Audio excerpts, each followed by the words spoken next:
వ్యభిచారానికి బానిసైపోతున్నారు. పెద్ద పెద్ద పట్టణాలలో కూడా ఉన్నాయి ఇలాంటి వ్యభిచార ఇండ్లు, వ్యభిచార గృహాలు, ఓటాలు ఎవరో ఉన్నాయి. అలాంటి భయంకర వ్యభిచారం బయట జరుగుతుంది. డబ్బు కొరకు జీవితాన్ని అమ్ముకుంటున్నారు, డబ్బు కొరకు శిలాన్ని అమ్ముకున్నాం కదా. వ్యభిచారం చేయకూడదు ప్రభువు. ఇంతకు వ్యభిచారం అంటే ఏమో తెలుసా? వ్యభిచారం అంటే ఏమి, జాగ్రత్తం అంటే ఏమిటి అంటే, వ్యభిచారం అంటే పెళ్ళైన తర్వాత ఒక పురుషునితో అక్రమ సంబంధం పెట్టుకుంటే అది వ్యభిచారము. ఒక జాగ్రత్తం ఏమిటంటే పెళ్లి కాకముందే ఒకరితో సంబంధ జీవితానికి కలుపుకుంటే జాగ్రత్తం ఉంటుంది. బైబుల్ ఓల్డ్ టెస్టమెంట్ ప్రకారం, పాత నిబంధన ప్రకారంగా ఇద్దరు శరీర ప్రకారంగా కలిస్తే అది వ్యభిచారము. కొత్త నిబంధన ప్రకారం ఏమిటి? చదవండి, మత్తయి సువార్త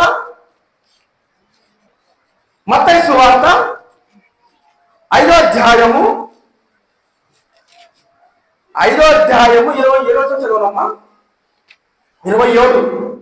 వ్యభిచారం చేయవద్దని చెప్పబడిన మాట మీరు విన్నారు కదా. నేను మీతో చెప్పినదేమనగా, ఒక స్త్రీని మొహము చిగుతో చూసి ప్రతి వాడు అప్పుడే తన హృదయం ముందు వ్యభిచారం చేసినవాడు.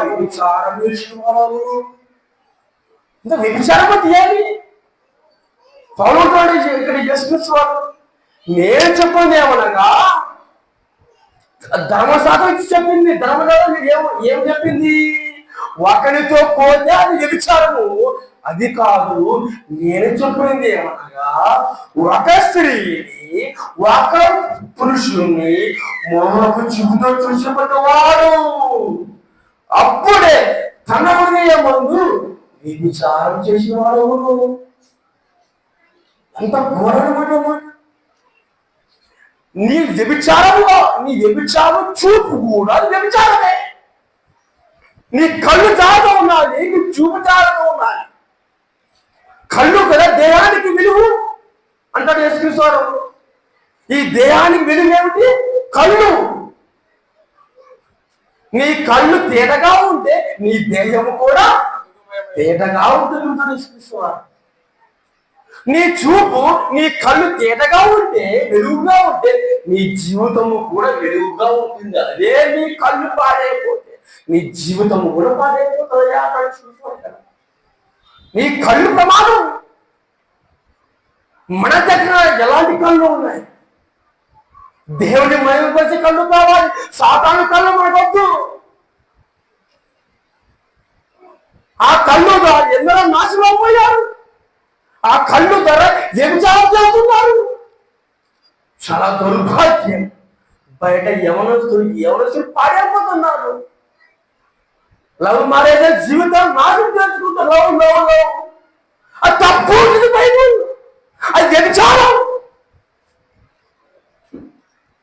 యావత్ క్రైస్తవ్యంలో ఉన్న యువత చెడిపోతుంది. యువకులు చెడిపోతున్నారు. యువత దేనికి? వ్యభిచారానికి పాల్పడుతున్నారు. లవ్ అనిపోతున్నారు. జీవితాన్ని నాశనం చేసుకుంటున్నారు. వాక్యం చెప్పి అది తప్పు రాదైనా అది వ్యభిచారం రాది, ఘోరం. అది కొందరు వ్యభిచారం చేయవాడు తన సొంత శరీరాన్ని పాడు చేసుకుంటున్నాడు. ఇది ఫస్ట్ కొరింథీయులు. వ్యభిచారం చేసేవాడు, జారత్వం చేయవాడు తన సొంత శరీరానికి రోగాన్ని తెచ్చుకుంటాడయ్యా. అంత ప్రమాదం. దీన్ని కూడా చాలా మంది బానిసైపోయారు. వ్యభిచారానికి బానిసైపోయారు, మద్యానికి బానిసైపోయారు, ధనాశకు బానిసైపోయారు. దేవుని వాక్యం ఉంటున్నాడు. నీవెందుకు బానిసగా అయిపోతున్నావు? నువ్వెందుకు బానిసైపోయావు? దేవుడు మాత్రం చెబుతుంది తప్పని తప్పే అంటుంది బైబుల్. ఇన్ని ప్రసంగాలు మనం వింటున్నాము కదా, ఎన్నో ప్రసంగాలు వింటున్నాము కదా. ఒక్క ప్రసంగం మన జీవితంలో ఒక్క ప్రసంగం మనం మారడానికి ఎన్నో ప్రసంగాలు వినడం అవసరం లేదు. క్రైస్తవులు చాలా ప్రసంగాలు వింటారు, టీవీలో ప్రసంగాలు వింటారు, యూట్యూబ్లో ప్రసంగాలు వింటారు. నీ ప్రసంగాలు విన్నా నీ ఆధ్యాత్మిక జీవితం బాగుపడదు, నీ పాప జీవితము బాగుపడదు. ఇన్ని ప్రసంగాలు నేర్చుకున్నావు, వినాలి అంతే. అది కాదు కదా క్రైస్తవ్యమా. విన్న వాక్యాన్ని నీ బతుకు దినాలను మన బతుకు దినాల్లో కూడా చూపించాలి. విన్న వాక్యాన్ని తీసుకు చూపించాలి. మనం ఎంత వాక్యం ఆ వాక్యాన్ని తీసుకు చూపించాలి. ఈ దినాన ఇక్కడ నిలబడి ఉన్నానంటే ఇక్కడ మనం నేను మీ ఎదుట ఎలాగ నిలబడ్డానో మనం అందరం కూడా ఒకరోజు నిలబడాలి. ఇక్కడ నేను మీ ఎదుట ఎలాగ నిలబడ్డానో మనం అందరం కూడా ఒకరోజు క్రీస్తు న్యాయపీఠ నిలబడాలి. అప్పుడు దేవుడు ఒక్కొక్కరిని పిలిచి, అయ్యా నువ్వేం చేసావు, అయ్యా నమ్మ నువ్వేం చేసావు, దేవుడు చూపిస్తున్నాడు. అక్కడ ఏముంటుంది, సీసీ కెమెరా ఉండొచ్చు బహుశా. ఆ కెమెరాలో అయ్యారా నువ్వు నీ జీవితం ఇలా ఉంది, అయ్యమ్మ నీ జీవితం ఇలా దేవుడు చూపిస్తున్నాడేమో మన జీవితాల దగ్గర. ఒకరోజు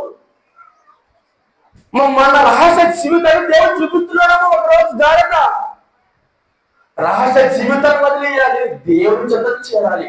ఇదే దైవవాక్యం చెప్పింది. చాలా మంది ఇంకా